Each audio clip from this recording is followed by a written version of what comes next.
All right, the topic of this unit is similar triangles. So we are going to go back to the three-sided figure, the triangle, but not until next week. Not until next week. I got to review some important Algebra 1 concepts with you today so you're successful later on in the unit. So no triangles today. We'll wait for it next week. What I'm going to do today, first thing I got to talk about, a ratio. I'll remind you guys what a ratio is.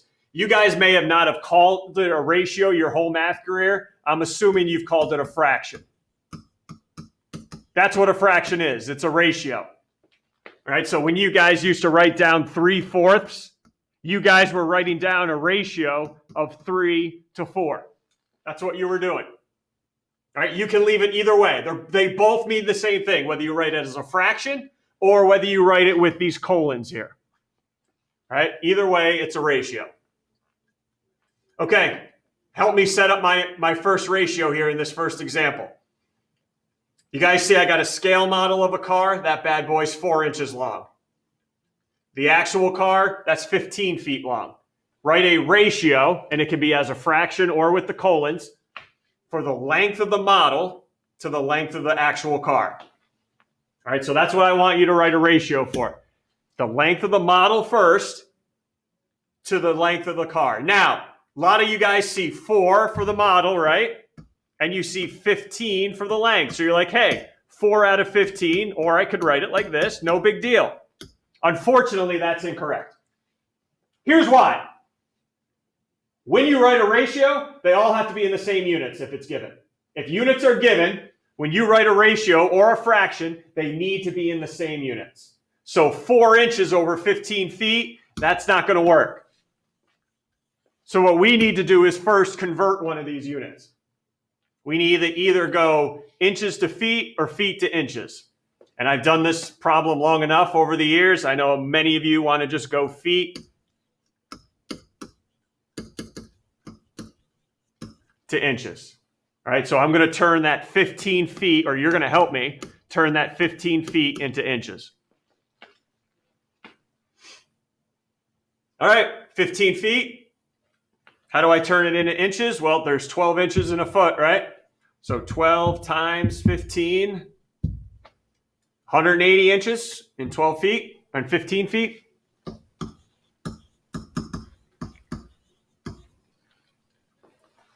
All right, now I can write a correct ratio where both numbers will be in the same units. So 4 inches, 180 inches. Model to the car. Model first, actual length second. And again, we talked, you could also write it as with the colons, 4 to 180. They both mean the same thing. All right, so there's a little recap of a ratio, also called a fraction.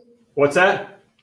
Does the order of the numbers in this case matter? Darn right it does. If you put 180 over 4, that's a whole different ratio. How did I know to go 4 to 180? Read the question again. What is the ratio of the length of the model? So that tells me that number's got to go first, to the length of the car. So that comes second. Yes, order does matter.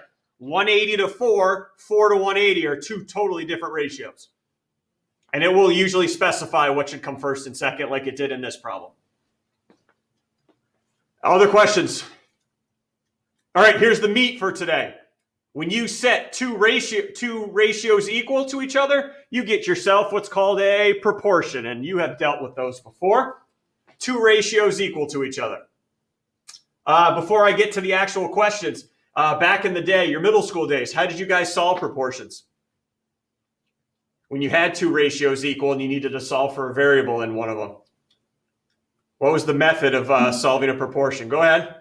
Cross multiplication. And that is exactly what we're going to do all today, kids. We are going to cross multiply our tails off. So let's start with some easy ones first. Solving this first proportion on number 1. We are going to cross multiply. And before I start, I'm just going to warn everyone, I'm not going to do every single problem in your notes today. I don't have time. I'm going to bounce around so I get to every single variety though. All right, every single type. And I'm not going to keep doing the same one over and over again. So here we go. Cross multiply. 5n. Cross multiply. 2 times 35. 70. You guys know the deal from here. Divide both sides by 5, and is equal to 14. 1, 2 left, yeah. All right, there you go.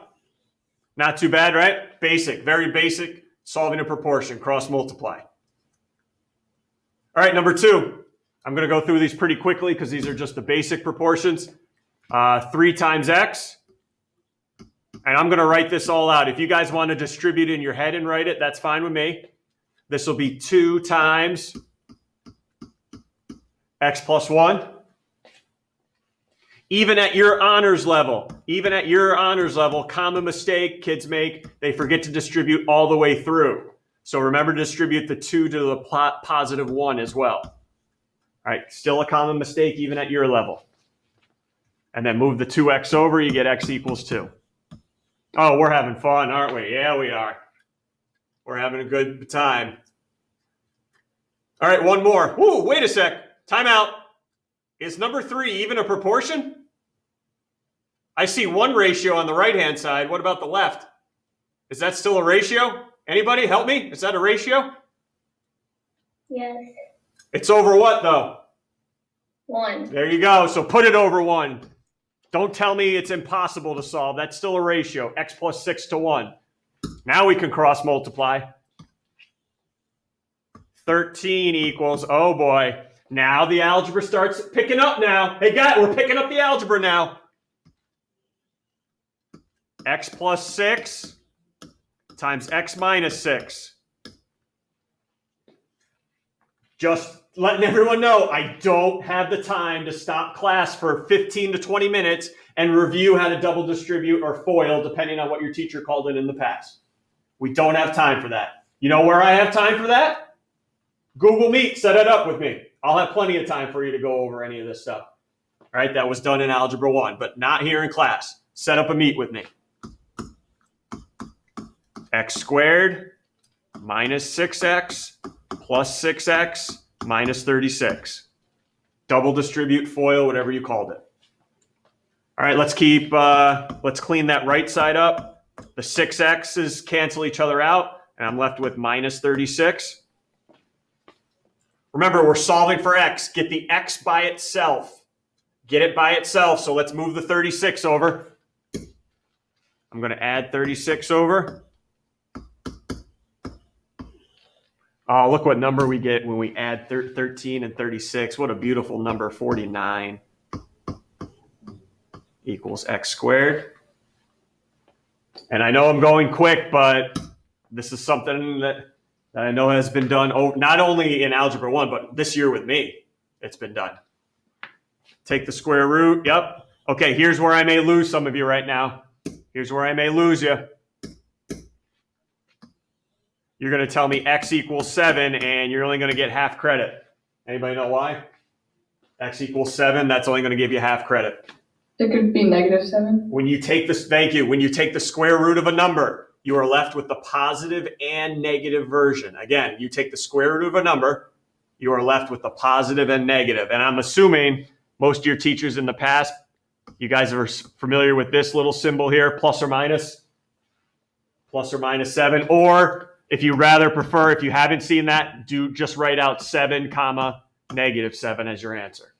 All right. I'll be using plus or minus. Any questions here on the basics? You take the square root, you're left with the plus and minus version. Any issues? Ask now because it's going to get real. All right, here we go.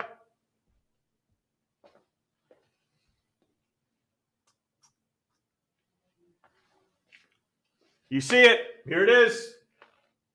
There's no way to hide from it now. You're going to have to factor to solve now. So again, it's a proportion, cross multiply. X times x minus 2 is equal to 5 times x plus 6. Go ahead, do your distribution. X squared minus 2x equals 5x plus 30. This is the same thing we've been doing all year long. You cannot factor unless one side's equal to 0. Done. So again, I want to go over this too, because some of you guys did not do this on the test.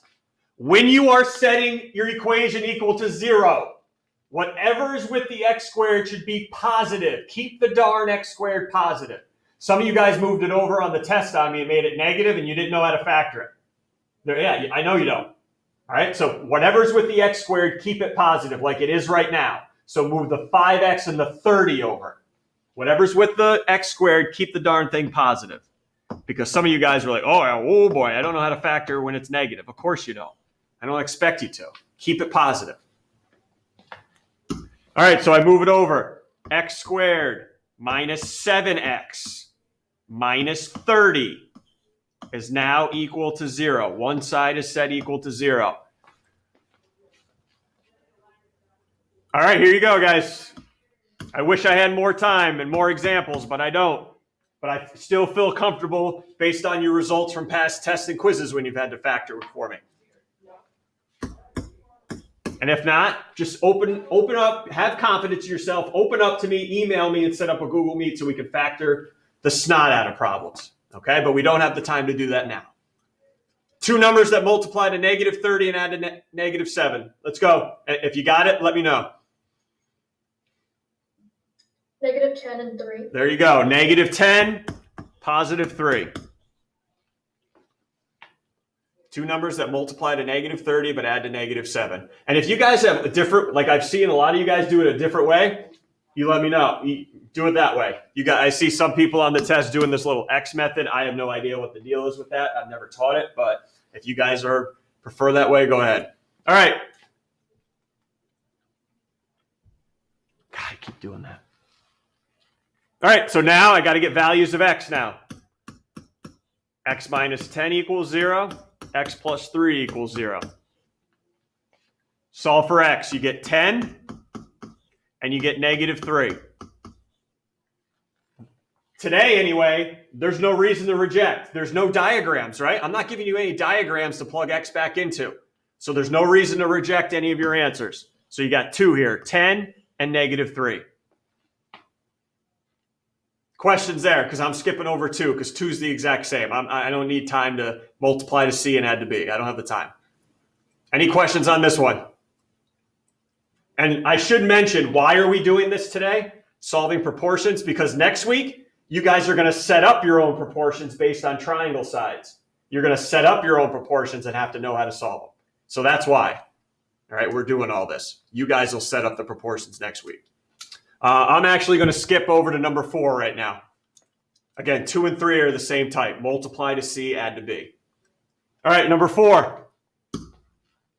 Go ahead, cross multiply again. You get 3x squared on this side. And on the other side of the equal sign, you get 30x. All good? Okay, first let me explain. There will be no taking the square root of anything here. All right? Remember back in problem number 3 where I could take the square root? The reason I could take the square root in number 3 is because only x squared was there. There was no other variable other than x squared. Now, guys, you have x squared and x. If you have both x squared and x, we can't take the square root anymore. I have to factor. Have to factor. And I'm just praying right now, crossing my fingers that you guys that have your cameras off are paying laser focused attention, because some of you guys need it. Still get one side equal to 0. Still get one side equal to 0.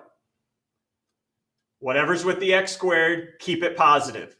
It is. 3x squared is positive. Keep it that way. So move the 30x over.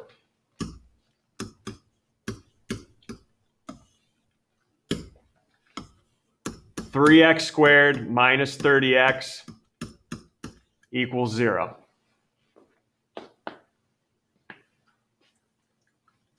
And I think I'll start calling on numbers to make sure people are focused in.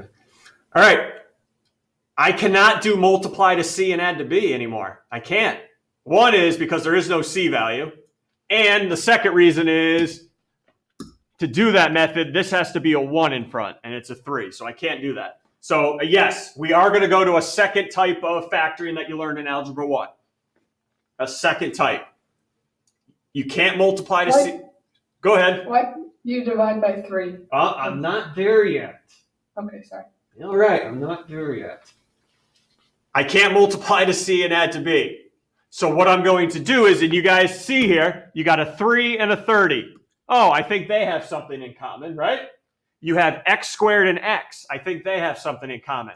I think your teacher last year may have called this the Gcf method. Greatest common factor. Take out what's in common. And that's exactly what we're going to do here. So from 3 and 30, biggest number that I could take out from 3 and 30 here. All right, let's have some fun now. Biggest number I could take from 3 and 30. Woo, 10 spot. Here we go, Atticus, 3 and 30. What can I put? What goes into both evenly here? 3. 3. So everyone take a look. If you don't remember the method from last year, I'm going to take a 3 out. And I also said at the beginning, hey, it's got an x squared and an x. So you can also take an x out. So I could take a 3 from the 3 and the 30, and I could take an x from the x squared and the x. So that's your GCF, 3x.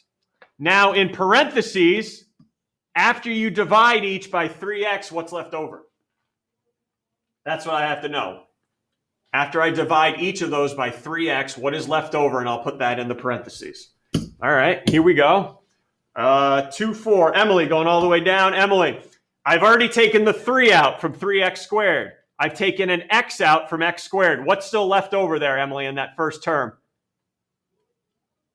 X minus 10. Oh, whoa, you're going all the way on me, Emily. All right, I see what you're doing.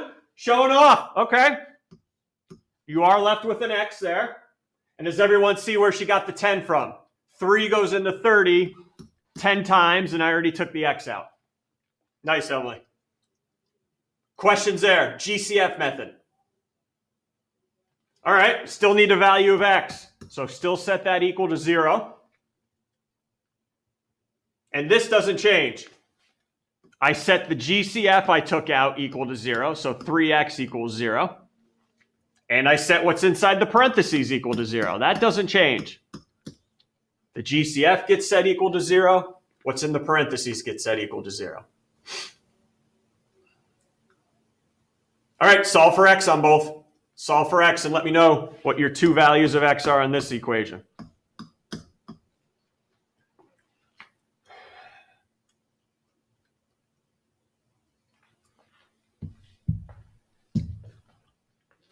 Eight. Here we go. Ryan, when you get it, what's your values of x? I got x equals 0 and x equals 10. Got it. There are my two answers. X could be 0 and x could be 10. And yes, you could check it.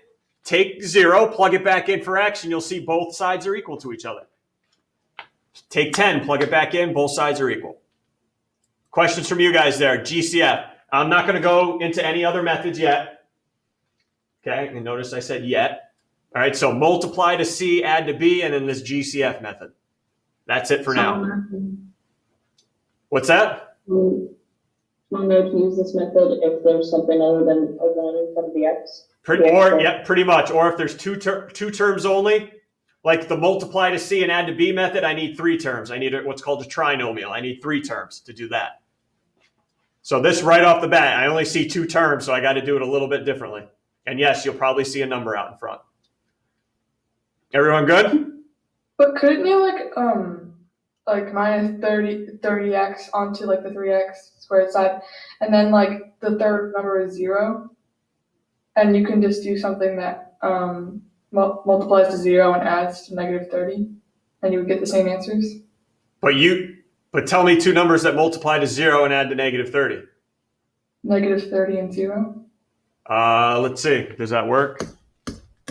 But okay, you could, but then you got to worry. You can't just put x and x here like we usually have, Maeve. Mm-hmm. All right, so you would have to play around with what you put where.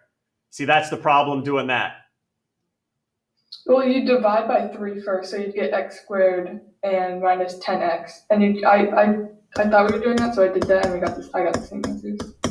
And you still got 0 as an answer? Yeah. Okay, yeah, that's fine then. Yep. If you want to get rid of the number out in front, that's fine. Yep. Good call. Any other questions on the factoring? Because I'm going to take a little bit of a turn here. All right, we're back again, simplifying radicals, right? And there is a reason why I need you to simplify, and you'll see right after we're done here. Because some of these problems you're not able to factor. It's impossible to factor, so I need another device to answer it. And part of that device is breaking down a radical. So quick review here, radical 72. Most of you guys did a nice job on the test of breaking down your radical. You need the biggest perfect square that goes into 72, biggest perfect square. And a reminder, if you guys struggle with remembering the perfect squares, grab your calculator right now. If you struggle with this, grab your calculator, go to y equals, type in x squared, and then go to your table, second graph, and all the perfect squares will be there staring you right in the face. So you're looking for the biggest one of these that goes into 72 evenly. I realize 9 does, but there's a bigger one. 36. 36 and 2. So this breaks down to 6 radical 2. All right, 6 radical 2. And then another one, radical 32. Go ahead, find the biggest perfect square that goes into radical 32 for me. Biggest one. You may not want to stop at 4. Biggest one. When you get the biggest one, let me know. 17. Here we go. Maeve, when you get the biggest one. 16. Yep, 16 times 2. So 32 breaks down into 4 times the square root of 2. All right, perfect. We've had a lot of practice with that this year. Now let me throw a little change up to you. What happens if I divide by a number now too? And I want this answer in simplest radical form. All right, number 1 is you cannot divide those numbers right now. Cannot. 1 is 48's underneath the square root and 2 is not. So I cannot divide those numbers. I can break down 48 though. So start by breaking down the radical. So I need for somebody to get me the biggest perfect square that goes into 48 now. Biggest one that goes into 48. When you get it, let me know.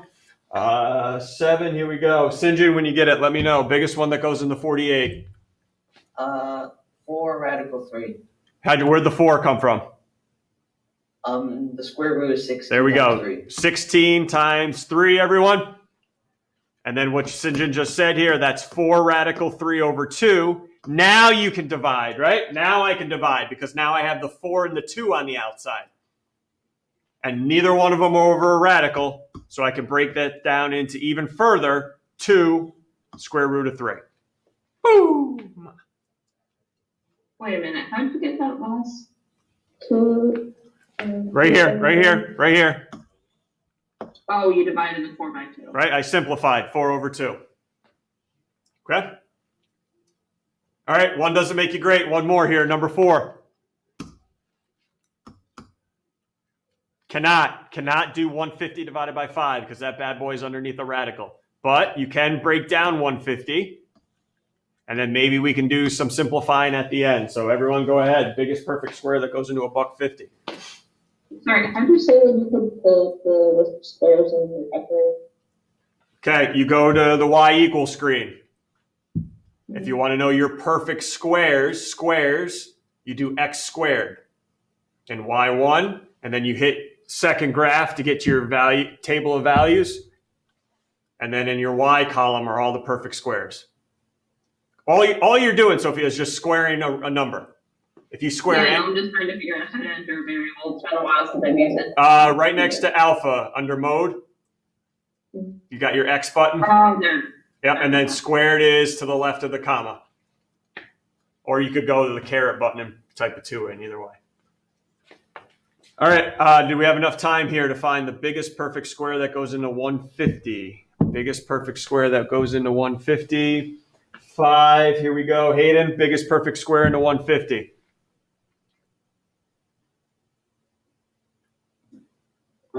Is it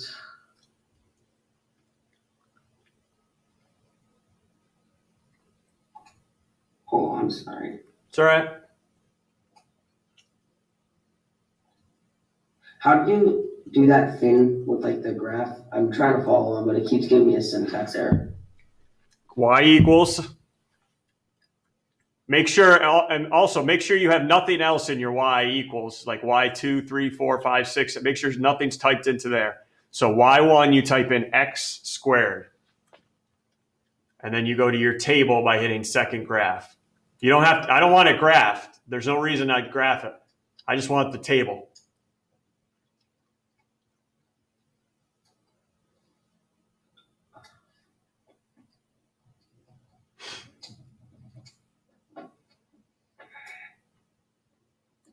And then you should see a list of numbers 4, 9, 16, 25. Oh, is it 25? It is 25. Yep. So 25 times 6, everybody. Keep breaking it down. 5 radical 6 over 5.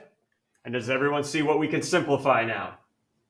We can go that extra step and take care of the 5s there. So the 5s would cancel each other out, and you're just left with the square root of 6. All right, square root of 6. Questions? If it was a number where you couldn't divide it by the 5, would you just leave it? So you're saying, let's say it was 4 radical 6 over 5, something like that?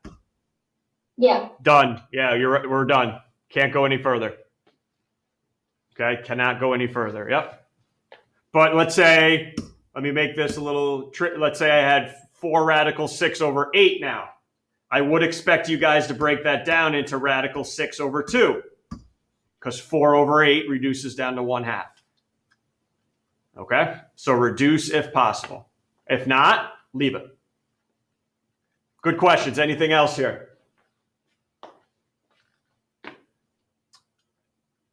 Okay, I made a decision earlier this morning to eliminate part of the notes for this topic today, and it is using the discriminant. So we are not going to be talking about this at all. All right, it was kind of like some extra honors type stuff, but for time's sake and your sanity, I'm going to not do it. Which also means on the homework tonight, can you please go to the homework section for tonight for me? I'm going to eliminate a couple problems. Lucky you guys, huh? So let's talk about that right now, so I'm not rushing at the end of class to tell you. Let me get my packet up here. Unit 7. Come on. There we go. I just want to make sure I'm solid on the...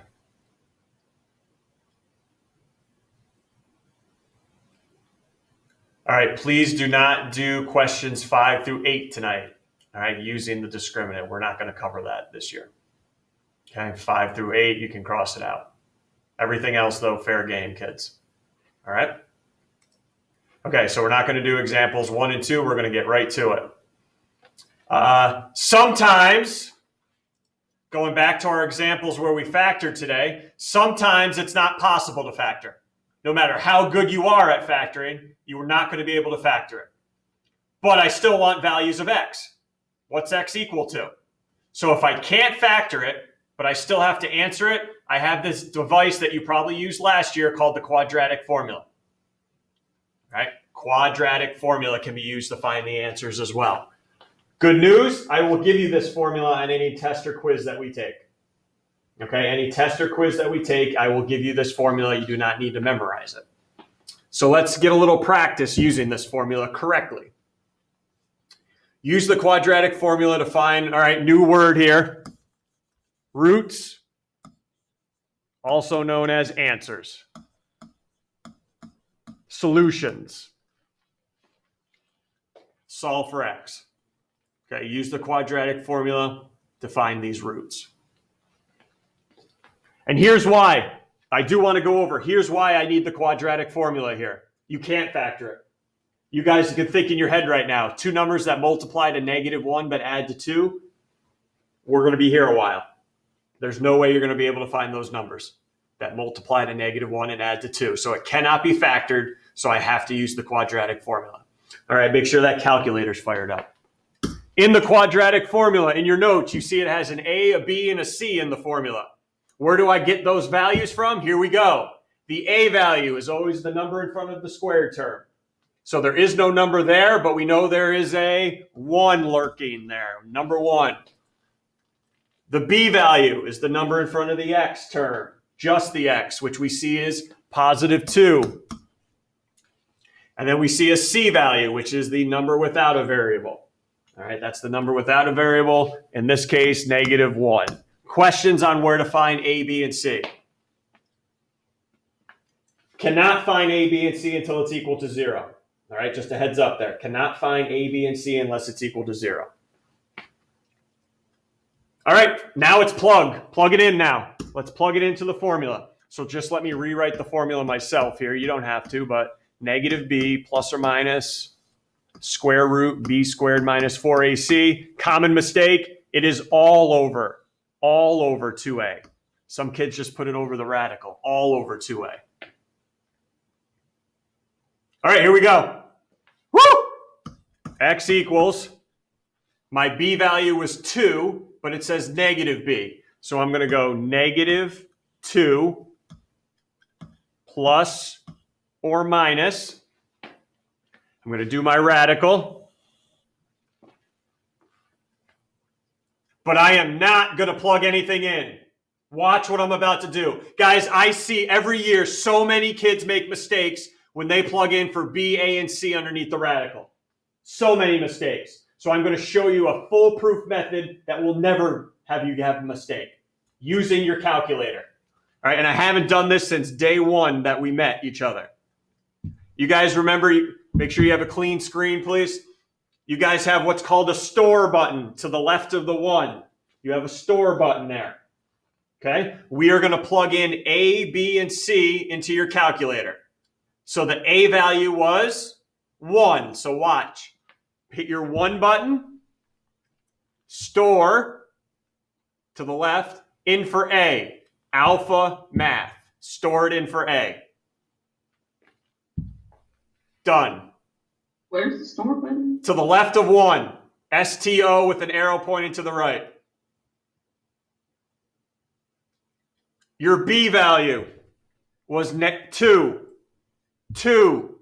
Store again, but now for B, which is above your apps button. Alpha apps for B. Enter. And then finally store your C value in, which was what? -1? -1. Store it in for C. Done. So after you get done storing A, B, and C in, you simply ask your calculator, what is the value of B? You guys know where to find the B. Squared minus 4A and C. After you've stored all of them in, B squared minus 4AC. And your calculator will tell you 8 goes underneath the radical. 8. All right, 8. Look, if you want to do it, fine. If not, you're playing with fire. All right, because there's so many times I've seen kids mess up negative signs, double negative signs underneath the radical. This is a foolproof way to make sure you know the number underneath the radical is always correct, just by storing in A, B, and C. All right, so we got 8 there over 2 times your A value, which was 1. 2 times 1, I get 2. Questions so far? So all I did was plug into the calculator, get the number underneath the radical. You know I'm not going to have this in decimal form. You know I'm going to have it in simplest radical form, right? Simplest radical form. So break down the 8. This is why I practiced with you again earlier in class. -2 plus or minus. Break down the 8 now. Break down 8. This one's, it should be an easy one for a lot of you. 8, right? Not that big of a number. 2 radical 2, because you get 4 and 2 all over 2.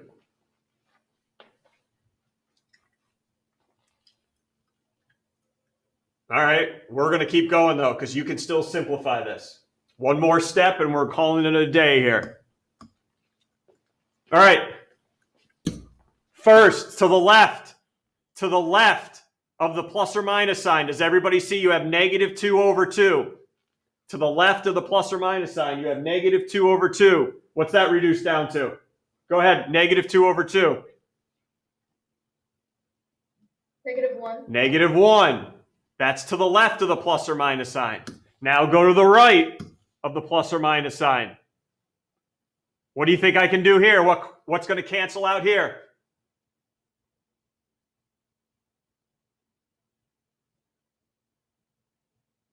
Oh, 2 radical 2 radical 2 over 2. It's just going to reduce, the 2's cancel, and you're left with plus or minus radical 2. All right, and that will be my final answer there. So go to the left of the plus or minus, reduce. Go to the right of the plus or minus and reduce. If you can. If you can't, you leave it. You leave it if you can't reduce. But most of the time, you'll be able to. Questions here? So that's what you'll be doing. Go ahead. Once you have something stored in your calculator, how do you get rid of it? So on homework this weekend, Radhika, once you store another number in for A, it'll overwrite that old one. Okay. Okay? So A, B, and C will stay there until you put a new value in. Yep. You don't have to worry about clearing anything. All right, guys. Have a good weekend. Thanks for sticking with me here. We'll answer all your questions on Monday. Good job.